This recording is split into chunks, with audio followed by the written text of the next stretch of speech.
Everybody, the world, welcome to episode 4 of Brandon Robertson's Soul Hour. And Soul Hour. I appreciate that. Yeah, man, I like that. I usually, my voice is a little cracky today. Oh, that's cool. I got you, man. You know, marketing, I have a very, very, very special guest on the show today. This brother doesn't need any introduction. Actually, he does. I don't know if y'all know him or not. Thank you. I probably do need introduction. My guest this evening, he is a extreme martial artist. He is a professional dancer. He is a composer. He's a multi-instrumentalist. He is somebody that I've known for a long time. I'd say he's probably known me as long as I've known myself. in some cases. Everybody who's watching this, I would like for y'all to give a round of applause and welcome to my special guest, Mr. Korey with A, aka Koreyography. Korey, what's up, man? Kurt Daniel saying gang gang. What's up, baby? Oh my gosh. I'm out here, bro. Man, Korey. Yo, it's Korey with the K, man, aka Koreography. What's up, y'all? I'm trying to multitask here. I'm out here in the comments of Facebook at the same time. I'm out here on the Zoom with y'all. Korey, where you calling from, man? Where you located right now? Florida, man. United States of America, unfortunately. Now, to those who don't know, Korey, anybody ever watch that show Tiger King? Wow. So Tiger King is the location, or originally where I used to work at. It's literally in the backyard of this man's house.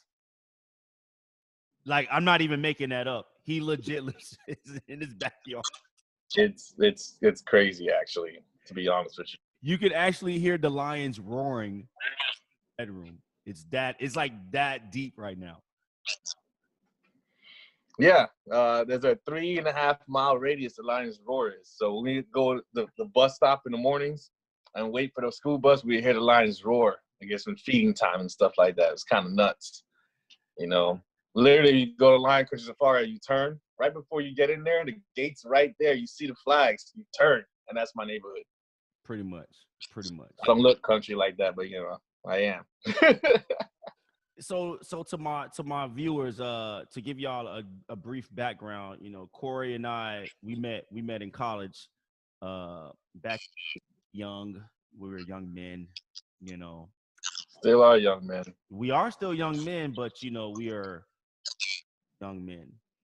So, you know, Korey, I met Korey and of course his brothers, and for some reason, Korey always stuck to me because anywhere we went in Tallahassee, everybody in their mama's name knew who he was. And I could not figure out for the life of me, how does everybody know who Korey Barnett is? And then he dropped the B. He did a P. Diddy. He did Puff Daddy stage, right? This is his name 6 times in the time frame of school when he finally settled Korey with the K. And so now, even as long as I've known him, every time I talk to him, he makes me address. I can't call just Korey anymore. He's like, "Hey, it's Korey with the K, man. Don't forget." Yeah, man. Put respect on the name. Put that spec on the name, man. So, I got a question for you, man. How have you been up during this whole deal? Like, you know, what does choreography do on spare time when he has all time? Well, to be honest with you, before this whole quarantine thing, you know, my cousin called me Ryan. He was like, "Yo, man, how you doing?" He says, "Wait a minute, this ain't nothing new for you. You've been doing this the whole time." I was already doing what quarantine has been doing, right? For like, especially for the last year, you know. So I've been giving people advice, telling them like what they should be doing. Sometimes they ask me questions like, "What should I?" I'm like losing track of doing this, and I get lazy. I do this. You have to make a schedule. Make a list. Wake up in the morning, start listing things off. Make it something simple, something small. Push-ups or brush your teeth, something you could accomplish easily. Spread your breath and then start adding on. That way you feel better about yourself throughout the day. You're listing it off. Boom, boom, boom. So to me, it's the same thing. I'm trying to tell people to also capitalize on it as much as they can. You know, ain't time to sit down, just settle and just enjoy the time. You know what I think is funny, man. Like I remember, like my freshman year, right? I remember we used to go to these underground breaking sessions, right? And it was like a thing. You laughing because you know what I'm talking about. It was a thing. Yeah. It was a thing, right? And I just remember Corey. Time I ever saw Corey in his hand, and I said, "Wow, I think I can do that too." And I realized very quickly that I could not only not do that, but even when I fell flat on my face, Corey, generous, kind teddy bear that he is, comes over to me. He just simply pats me on the back and says, "It's okay, Brandon. It's not for everybody." It's not for everybody. Did I really say that? No, but you said it just okay. Smile on your face. You were like, "Hey, Brandon, it's not for everybody, man. It's okay. It's okay." I probably gave you a hard time because you were Brandon used to break back in the day before I even started. That's true. When he was a young man. And then Brandon probably was saying how great he was, something like that. So I probably saw him fall and was probably laughing like crazy because I was enjoyable to watch. You know? But I will say this, when I see him at a party or something like that, there was backflips being thrown out because when you're hanging around me, there's some kind of craziness. Brandon comes through with the backflip. He will come through. Yep. And if he fell one time, he probably laughed it off. He probably did it again to fix it. Also, I have another, we people, we just kind of catching up right now because I don't know if y'all catching our vibe right now, but me and Corey, we our humor is so underestimated. It's not understanding, like people can't understand our humor sometimes, man. Like Corey things to me that will literally make me sit there and I have to look at him twice and say, "Man, did you say that?" And he said, "What do you mean? You said it." And I'm like, "What are you talking about? I didn't say that." He's like, "Of course you did." And then he would justify and make me believe he'll make me believe that I actually said something that I didn't say because Corey just has that influence, And that's because you said without saying it. And you know what? These people here can understand our humor. These guys are fantastic individuals. What's up, Dwayne? What's up, Brian Schwartz in the building? Oh man, Brian Schwartz. Yo, let's shout out to Brian, man. Yo, Brian, let me tell y'all something about Brian Schwartz. He still is the dude, but man, undergrad, Florida State, boy, let me tell you.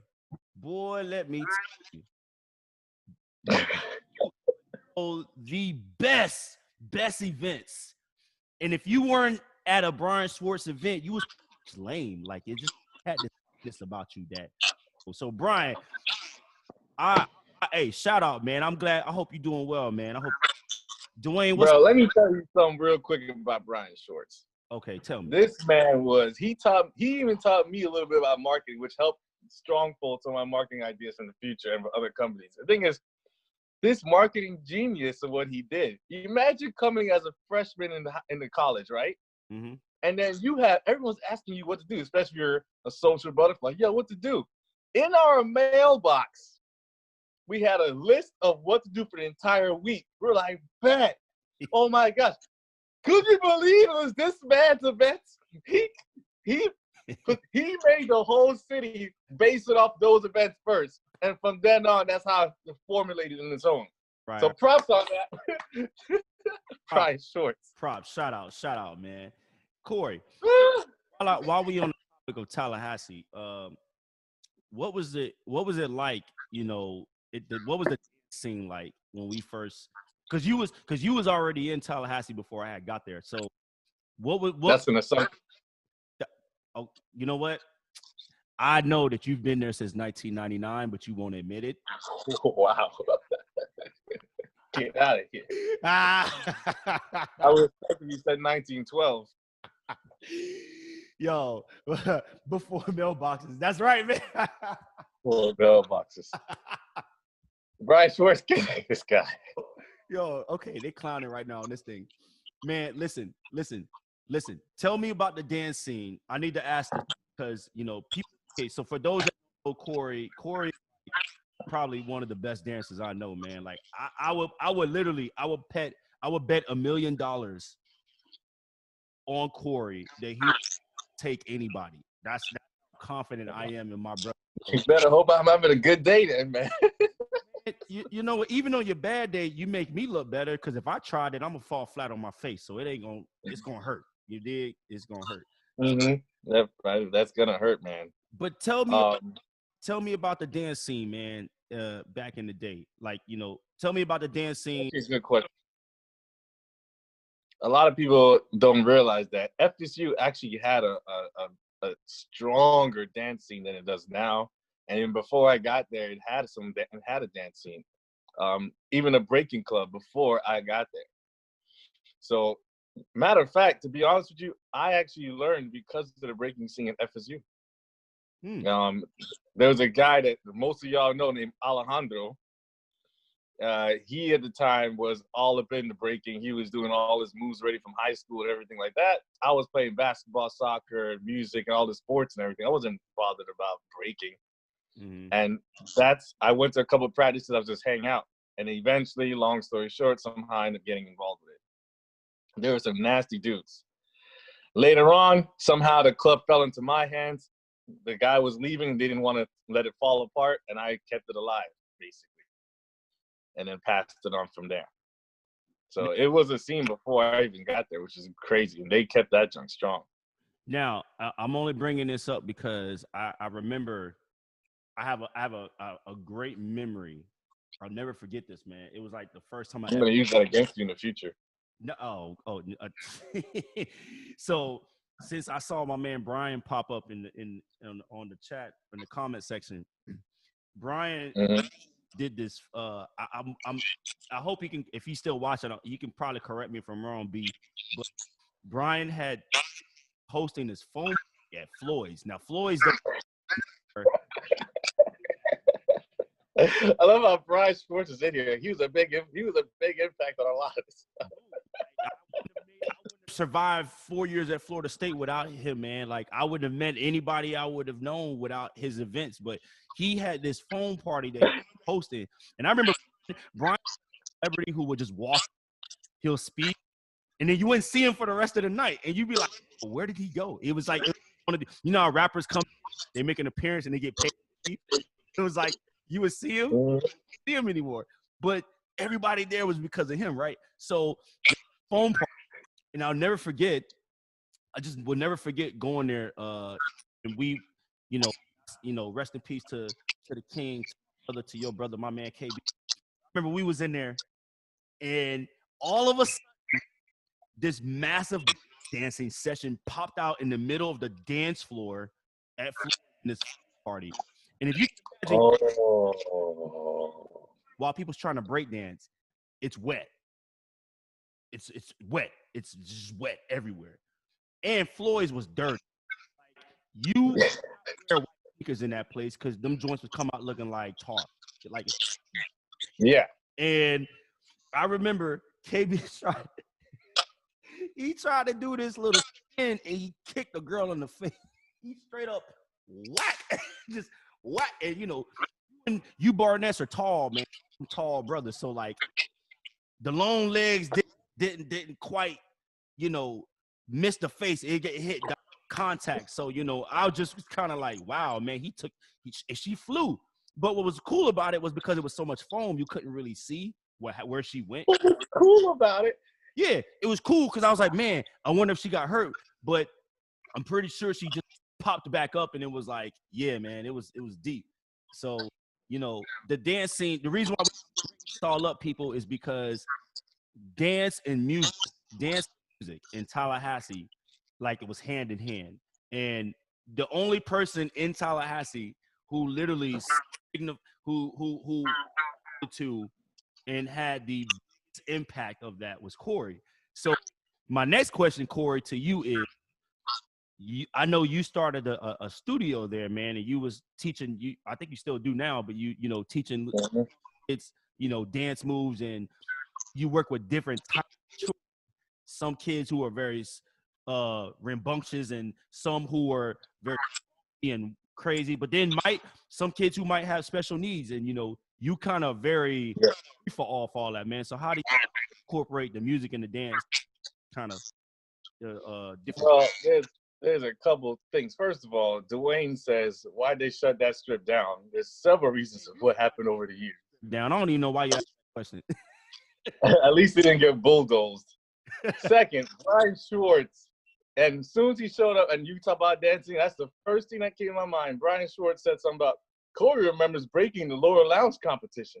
Mm-hmm. Now, the reason why this is a funny story is because I don't know if Brian Schwartz even knew at the time, but this competition had 3 judges, just like American Idol or whatever the thing is.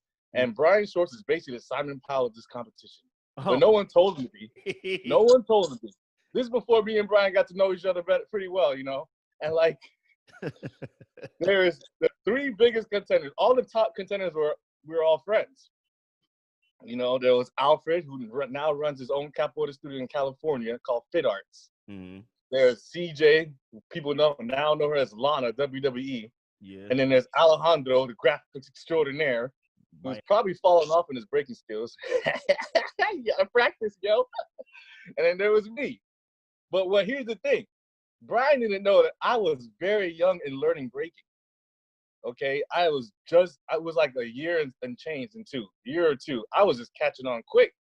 Mm-hmm. Now, there was a part where we were like semifinals or something. I was getting cut or whatever, and Brian Schwartz said the biggest insult you could say to a new person coming up, but he thought we were all at the same level. He basically said, because at that time it was true. If the star was Alex and he needed a backup and he couldn't make the show, that's what we hired Corey.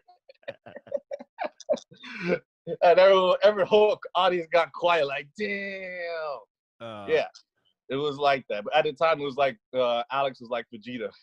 He goes to planet Earth for the first time. Goku's like, oh no, what's this? Right. He had all the moves. He had all the stuff going on. I was holding his keys in a circle, and people were like, you got served. You got served. Like, yeah, man, get it. I was new. Oh, facts. So I don't know if he knew that at the time. Facts. Corey was the older brother of Amarion in FSU because, he had the super long break that nobody could figure out how to, because he left them joints in for like I don't know how long, and then all of a sudden, terrible. Then he went man from the Boondocks. You got Huey with the afro. I was like, bro, what's going on, Corey? And then yet it was all a fact. Yeah, chiming in. They know, they remember, remember this. But it's like the evolution of Corey has grown. Love it. I love it. But they're enjoying it. Yo. So before then, so at the time when I came in and I got convinced about doing the dancing, I was already doing music before. A lot of people in here in this who know me because they see a lot of performances. Obviously, it's an eye catcher. So a lot of people assumed I've been dancing my whole life, and the truth was I was doing music and sports before. So now when I come on, how is he learning this and that? I basically almost like took a break. Nelson, I think, is in here. He made a joke when we were at school, FSU Music. Are you even a music major? We never see you here. Because I'm like going all over the place on campus to science classes, other classes, not even in the music building as much as I should have been. Right. But I was there. I practiced when I was there. I just didn't, to me, I just needed to do more, explore more. Right. So when I started the dancing, I said, you know what? Maybe the dance might help the music a little bit. Like when I perform in general. Maybe then it became, all right, then I got a little more competitive about it. Like, all right, now I just want to be recognized by the dancers. Like, oh no, he's legit. He can dance. Then it became, okay, now I want to be around amongst the best. I don't know how that happened. Mm-hmm. One thing led to another. So I started incorporating both. And in musicality is big on dancing. A lot of people said because I did music, it made sense why I'm able to hear it while I'm dancing a little better. I'm very good at hitting the beats and understanding that relationship. Mm-hmm. So it all works hand in hand, Now, you a lot of people don't know this, but you study capoeira for a bit. You do some of that in martial arts tie that Well, in music? How you? what happens is this. I never went to like a class like that. What happens is this. You meet people who do things like you. Mm-hmm. So the guy I mentioned earlier who's in the competition that Brian Schwartz mentioned, Alfred, he was a capoeira. And what happens is he would come to practice, we would exchange moves. Then there was a thing called tricking, extreme martial arts, which Kevin actually introduced me to. Mm-hmm. Kevin was always on the forums for certain things. He wanted to BMX. He would mention to me, I'm like, he would always come to first. I'm like, what do you think about this? I'm like, I don't know. But usually I end up doing it because I usually just like trying things. Mm-hmm. So with extreme martial arts, Kevin came about this in Palm Beach. We met some of these dudes. Little do we know, they're the best in the world at tricking. Some of the movies you might have seen, like what's it called? The Chun-Li movie Tron, Black Panther, Ninja Turtles. These guys are doing all the stunt work for them. This is before they started doing those movies, obviously. But they're like disgusting. So we're training with these dudes Mm-hmm. at the same.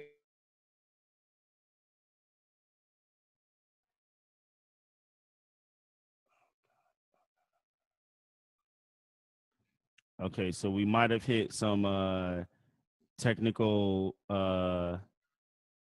pausage for a second.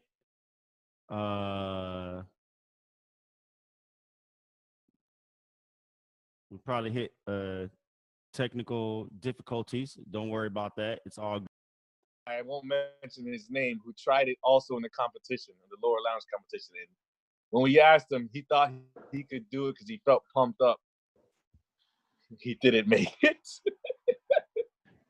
Okay, can you hear me? He brought it back. Oh, he brought it back. I can hear you. Okay, so the power, there's a storm happening and it knocked our power out. So of course these things happen. I apologize. I apologize, and we should be back on in here. Let's see here. Let's see what we got going on. Can y'all see me now? Is it still?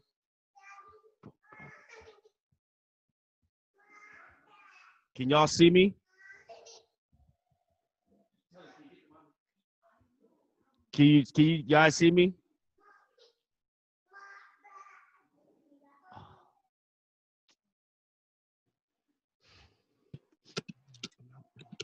Hello? I'm here. Okay. We're still working out, everybody. Sorry about that. Sorry about that. We're gonna try this again here.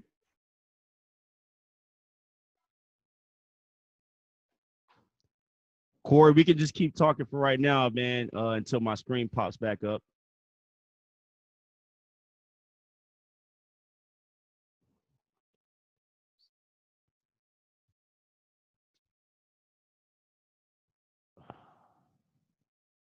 Sorry, guys, for the technical You difficulty. hear me? Oh, now I see Brandon. Sorry, guys. You can see me now? I can see you. All right. And you're unmuted. Okay. I should be good to go. Sorry Yeah, about we got Alejandro. Alex, you might have just missed what I just said about you, bro. That's hilarious. Yo, Alex, you literally just missed the whole Okay, Alex, bro. So here's so Corey, where did you leave off? Because I kind of got locked off for a second. We talked about I was doing two birds with one stone, how I try to mix everything together and do it all, like what I'm talking about with this the sport aspect of the movements, like the break dancing, the hip hop choreography, the tricking. My style is a fusion of them all, basically. So it allows me to compete against people. Like, for example, in the tricking world, I couldn't really, these guys are spinning like 6 times. It's like, how am I supposed to compete with this? I'm like, you know what? Same thing like in breaking, style. So I would invent moves, invent different ways of moving, and that way I can go in a circle and compete with them. So for breaking was the same thing. And I relate that to piano, I relate that to dance, relate that to business, relate that to choreography, schoolwork, and things in general, start realizing you being yourself as an individual is what's most powerful. That's right. Not faking the funk, basically. Right. Well, speaking of individual, you know, I do want to ask two questions. We get into the actual record, you know, with the music. So you were around the country, and you know the different injustice that we're dealing with as African Americans here in this country, and the whole situation that happened on May 25th when we lost a king, you know, to police brutality. So just curious, Yeah. Corey, how do you how you've been processing everything? You know, you obviously are a black man living in this too. So how is it affecting you, and what is your stance on it? Me personally, it's like when the before this year, then there was the Black Lives Matter movement, and they were talking about the first thing I said was like, don't everybody get crazy. I said, oh man, that's not a good title, man. You know, reason why I said that was because it's going to be confusing to certain people who may not understand what they're meaning by it. You know, obviously to some people it sounds simplistic and easy, but you have to understand perspective. So all I've been doing is basically helping others understand where they don't understand. Because when there's a fight in general, there's always a misunderstanding. I'm not mad at anybody who's racist because they misunderstand. If I can somehow talk to them and hang around them long enough, I guarantee you their opinions and lives will change. We are all the same. Different environmental experiences, different education, different yada, yada, yada. At the end of the day, we're supposed to be all the same. There's different variations of us. That murderer, you may not want to admit it, but that guy is just like you. The person who does it, everybody wants to compare to the greatness. Our friend Hey John once said, wouldn't the world be great if it was just a bunch of me's, a bunch of hims? I was like, first of all, no. But I didn't tell that to him. I said, the world is a bunch of yous. If we can help each other understand that, fine. What's a good thing about this is after all these trying times and all these things, trying to get people to hear what they were saying, what we were saying, now they're finally listening. So now's not the time to divide. Obviously, we're going to have some, you know, imagine there's all kinds of situations behind this. Some people are against it. They want to talk about other things, and they get distracted with other things, with the looters and some other stuff that's going on. Right. You're always going to have people going against the grain. Imagine holding a sign or doing something, and you ever had a crazy friend? I'm not going to mention any names with some of our crazy friends, and out of nowhere, what was that? And you can't explain it, but now you're lumped up with them. Yeah. If a mom blames all of her children for one kid's misdoing, how do you think that makes everybody feel? You have to listen to each other. So there could be a lot of positive change from this whole thing happening. And from this, then we can start realizing people can start having a voice and start fixing other things that's wrong. You got to build it from the ground up. You can never fix anything from middle way, or else it'll always be broken. Right. And you know what I've been saying to people is, you know, those conversations have to happen. Those uncomfortable conversations need to happen.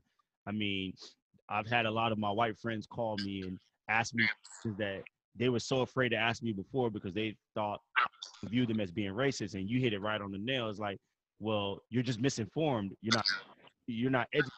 You know, the fact that you're trying to inform yourself on it is not making you. What makes you a racist is by you not being informed and not willing to be informed from cultural differences. And so if you decide to take race out of the picture, I was telling one of my white friends the other day, people throw around the term white privilege. To me, I know that exists, but to somebody who has never lived African American, they would not see it as privilege. They would just see it as, well, they're just being treated. And I'm like, the word privilege has a strong connotation to it, because if you take the word privilege off, then now you're just that race. You're just, you know, like I told my wife that you're just white at that point, not person with privilege, if I take that term. So it's kind of like when you start removing terms and entities from things, it devalues the Yeah. of what that dance can be for. It takes the power away. Just as when people like the incident happened to me last week when a woman had called N-word for buying breakfast. So now, if I take away the N-word and you just left, she was just not doing something nice for her, then that out the power of that word, and it makes that person okay, now being a bad human being, you know. Yeah. I think people use words to justify their securities, and they use words to break things down to others, break people's emotions down. When if you don't let those words affect you and you take that out, then it has no power. So this ain't really. It's more of the time to let's inform each other and let's talk, let's have a conversation. Mm-hmm. So that's a good point. Which right into our segment, what the show is about, Brandon Robertson Soul Hour. I ask all of my guests every to provide me 3 albums that is soulful or meaningful to them. Pick one song off of each record that will relate to one of my key terms: freedom and perseverance. So we're gonna go ahead with the first song that, and this is by a pianist called Michael Camilo. Michelle Camilo, I have to pronounce it, but I could be wrong. Michelle, okay, my fault. So Michelle Camilo, and the song is entitled "From Within." Corey, you want to give the people just background on why you So picked? like the thing is, like when I'm going, as a piano player, as anything you're doing, you should always go outside of what you're being taught and learn on your own experience what you learn. There was one time I was in the practice room at FSU, and my teacher at the time, the TA, sometimes you get like under the professor teaching you. Mm-hmm. I was at a lesson. He heard me in the practice room the other day. He goes, and then how I know is because he said, "Hey man, can you teach me some of those tricks you were doing in the practice room the other day?" I said, "What?" So what do you mean? He goes, "I was listening to what you were playing." I was like, "You were listening into my practice?" He goes, "Yeah." He goes, "Can you teach me?" I'm like, of course, at the time I was a young individual. I said, "I ain't teaching you, bro. I'm paying you. Get out of here." But one of the guys who I would learn some tricks from and inspirations from was this guy, Michelle Camilo.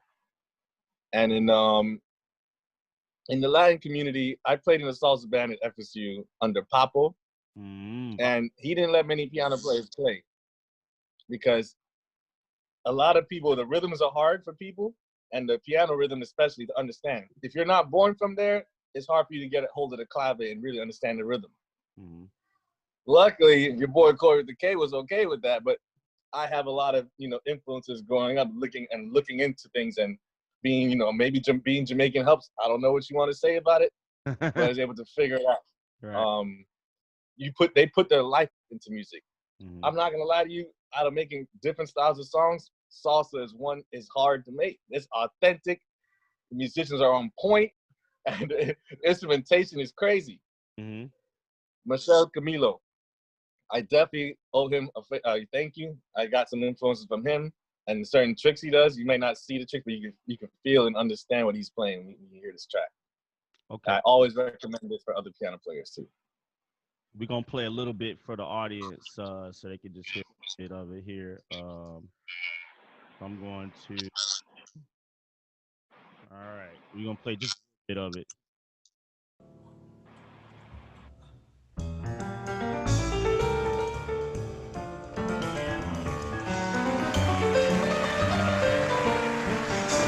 I see the upright bass too. You see.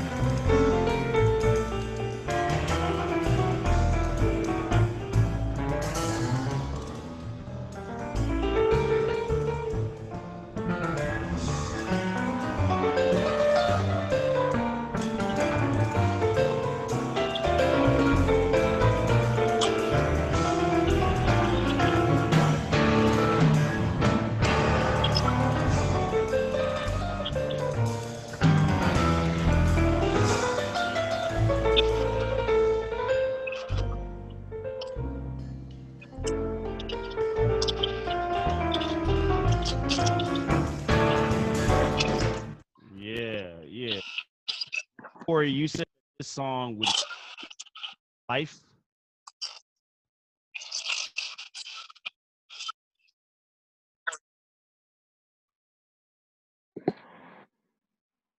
Huh? Did you say this song represents life? Yeah, there's life can be looked at so many different ways and so many different interpretations. It takes a life for, like, when he's playing in general, he's playing from his experiences. Life is really about experiences also, living, growing, and learning, you know?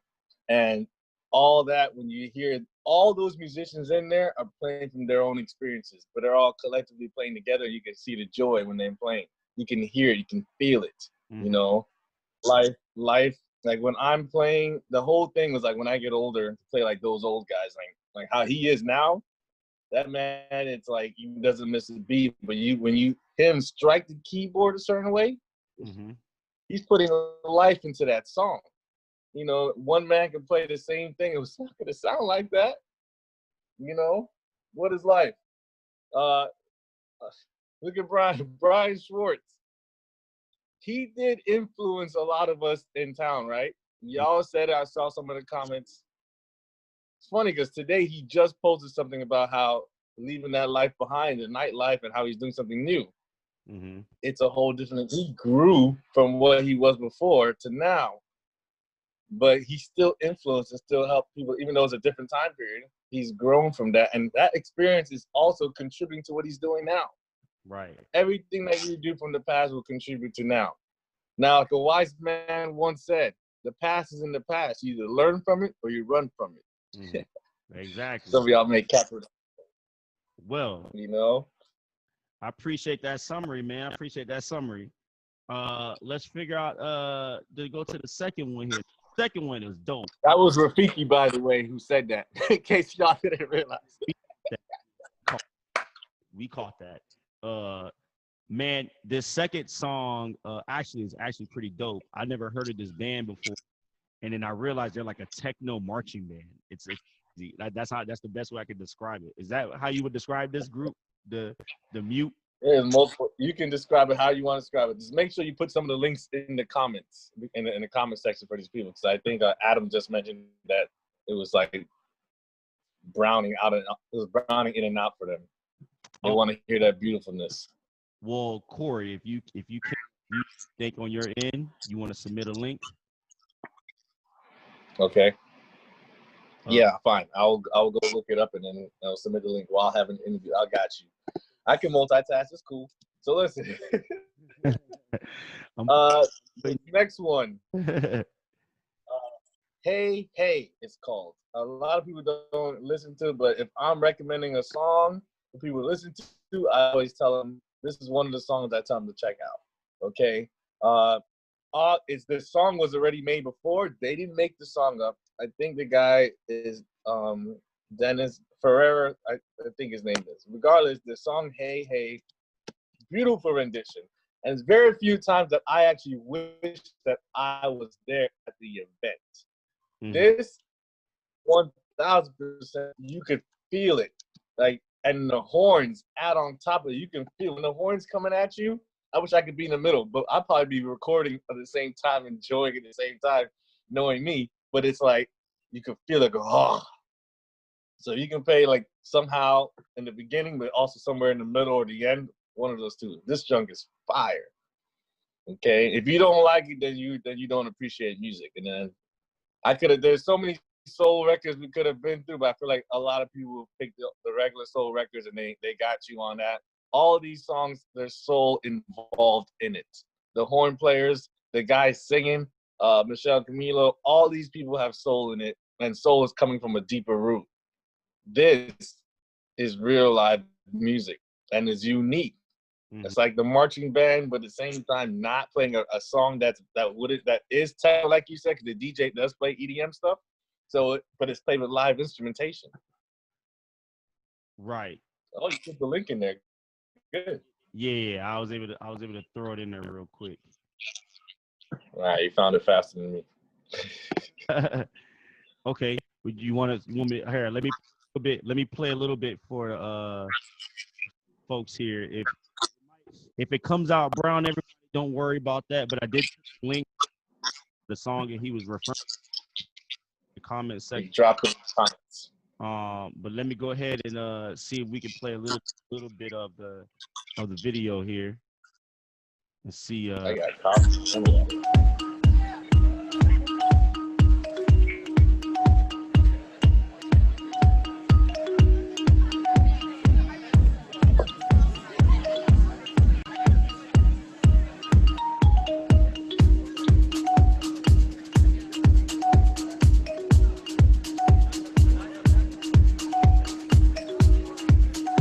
By the way, just still think it's so dope, man.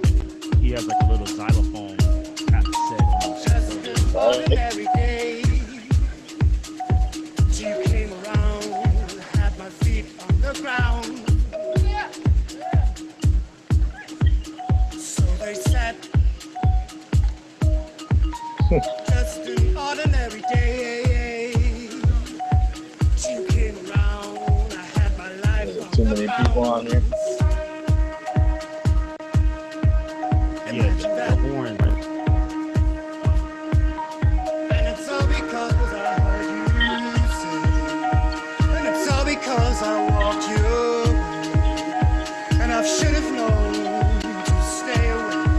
I heard you say, I heard you say, I heard you say, I heard you say, I heard you say, I heard you say, I heard you say, I heard you say. What I heard you say, and I heard you say, and I heard you say, and I heard you say, and I heard you say, and I heard you say, and I heard you say, and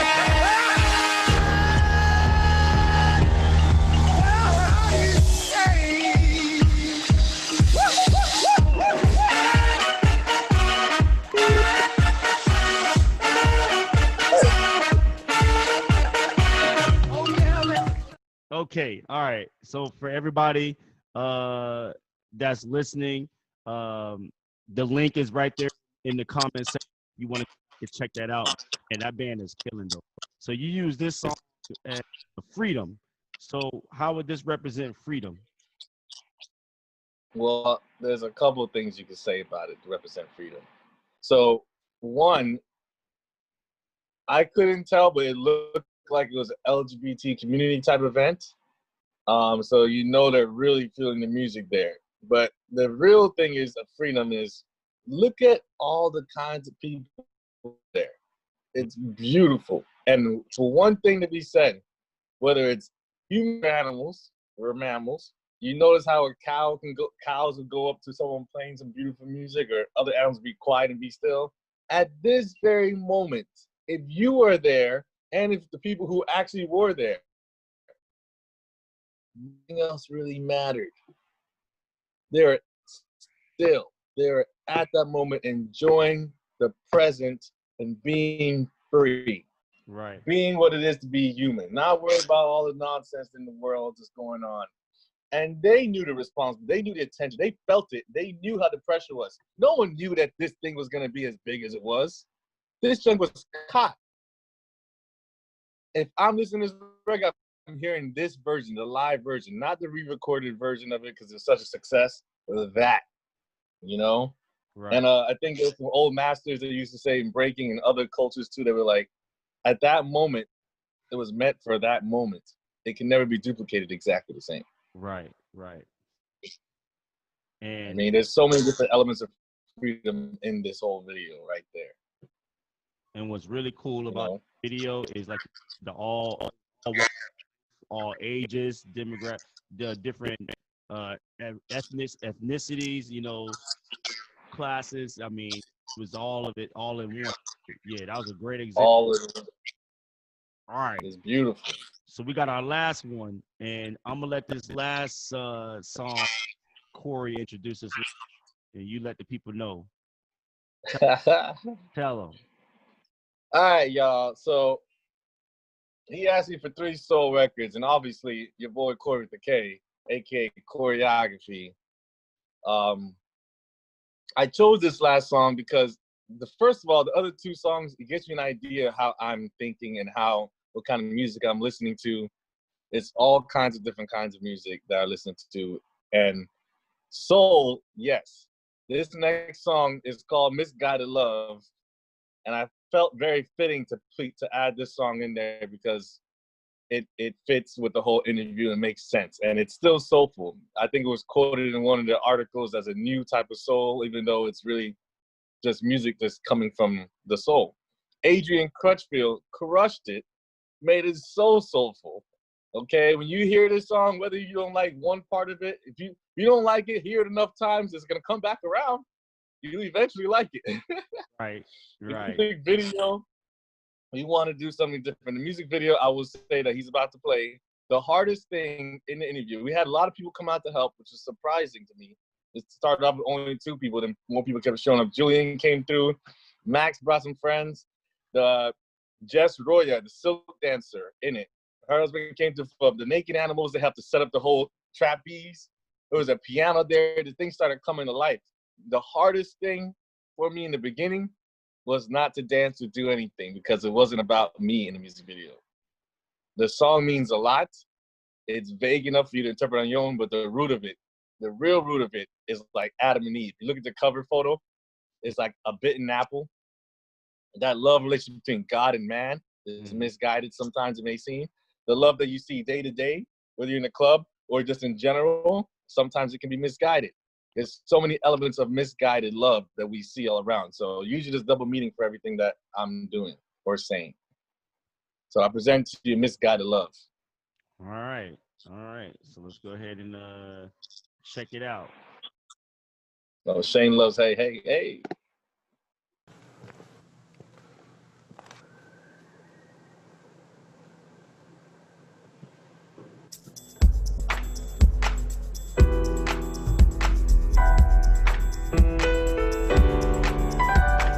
I'm glad you put the links there.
Let's see.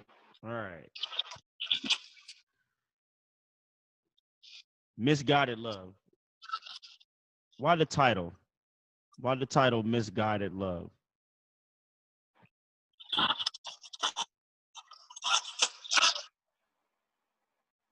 All right, that was quite the buffer. Oh, that was. Hey, man. So I can't control Mother Nature in are this. you back on? Yo, you can hear me?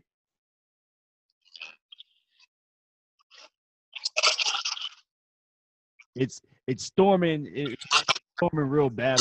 Right? I can. Is it raining down in Tampa or wherever you at? Yeah, I'm over here in LaBelle. It's storming, so I can't control the weather. Whenever you guys get a chance to really listen to the track, and you will see that the rhythmic piano that's in there is definitely related to like different styles of piano, especially like Latino and African and different styles. Like you hear the rhythm, that rhythm. When I played solo, just piano alone, you can vibe off of it alone. You're just like, wow, the way it hits. And I really, I try to focus more on the music instruments more, maybe because I'm a musician. So like I try to make the sax as like the main vocal. So when I work with musicians, I try to focus on them more, you know. So the next song that I have is focused on a female singer, but that's different. But when I have musicians in the role as the main vocal point, it should be like I'm trying to treat it as the vocal point, you know, the song built around. So when you listen to that, you hear it, when that solo hits, that sax, you should be like, oh, it should get you, you know? Right. Well, everybody, I first want to apologize. I can't, like I said, I can't control I control the weather or what comes my way. So I apologize if we got kind of knocked off. I might have to do a second round interview with Korey so I can give him proper justice. Since because we was actually getting into some really cool stuff. So right, if everybody on here, if y'all want to see part of our interview, let's make it happen, and I'll get Korey back on the show, and that way we can do a more justice for him. But I want to go ahead and take the time now, and if you're watching live on Facebook, have questions for Korey, the comment section up, so see people comments popping in. So if you have any questions, please type in your questions in the comments. I can ask Korey, or if anybody more information about him or not. I don't know if you can see it on your end, Korey, on your end or not. Yeah, I'm looking at face right now. I see some old friends coming, even some old musician friends. That's hilarious. Extreme team people. Oh, Extreme. Shout out to the Extreme team. I would like to say that if you guys do get a chance, check out Hey Hey to watch the full video. That it's an experience. Try to watch the whole thing. If you want to do justice and watch the music video of Misguided Love, go ahead. I'm not going to stop you. We will. The next song that I'm working on, I'm spending some time. Like, it wasn't supposed to be this so soon. Alex is a part of one of the projects, but since he's taking a little longer than it's supposed to be, this song is going to go out before it. That's how long it's been, Alex. So get on it, please. Alejandro is a talented individual. If you haven't seen his work yet, you will this year coming up. It's going to be fired. And in Misguided Love, at the very end, Alex is the one who did the special effects, and she turns into rose petals. So definitely check out Misguided Love. If not for the video itself and the work that's put into it, look at the ending. All right? That's what I would say real quick. All right. Well, if we don't have any questions, I don't know if anybody wants to Dwayne said Korey. Yatu Sabe? Yo, this man, Yatu Sabe, man, he made it. That junk is like a staple. We talk about that all the time. That junk is fire. That I can't even say it. I say someone who says Korey the K a lot and make people recognize it. This man, Yatu Sabe. Only problem is he has to say for the rest of his life now. Right. What about what made you inspire the track? What inspired you the track name? It was one of those nights, bro. Like, I was supposed to release an album last year and of like 20 different songs. Then after talking to several people, I said, you know what, releasing them separately. Misguided Love wasn't originally on the album. Misguided Love I made last year it was 2 o'clock in the morning. I was in my fields about something. And I was like, you're not about to make a song at 2 o'clock in the morning, Korey. You're not about to do that, bro. I'm like, next thing you know, I'm making a song at 2 o'clock in the morning. Right. I like to put myself in people's shoes. Let me tell you to explain what the song's about, how it inspired me. When I was in Germany last year, there was this girl, she didn't understand the lyrics as much, but from listening to the track before I released it, she had her headphones on and she described the song in the perfect way of how what the song was inspired by. Because they appreciate music. She listened to the song. By the energy of the song, she says, it feels like you're releasing something, but you're content with it. And when she said that, a tear almost went through my eye because it was true. That's basically what the situation was. And then I started to it's like a puzzle, putting things together for the song to make it around. And that way it completes the song. I'm never going to be just straight up, this is exactly what the song is because there's so much into it, It's like when you look at the moon, like Bruce Lee would say, points at the moon. If you look at the moon, it's something about the finger, and you only look at the moon, you miss all the glory behind everything else. You can't just look at one thing. So many different angles. Just like there's protesting, everything going on, there's so many different angles to look at. You can't just look at one thing. And that's what the song is about. And some of the other songs in the future you will see. Well, man, Korey, it's been a pleasure, bro. I've always enjoyed our conversation. I think I'm gonna have to do a or two interview with you. We could be in a more stabilized thing. Stabilized environment. Yeah, man. I wasn't expecting all of that. So I do apologize to the viewers. Next week, I'll be speaking with some jazz faculty from the University of Florida, Rupert, Marty Morell, and Richard. I'm really looking forward to those guys. Please tune in next week in a much more stable. So you don't have to deal with the buffering anymore. But I see somebody laughing. But without everybody, this concludes episode 4 of Bassist Soul Hour.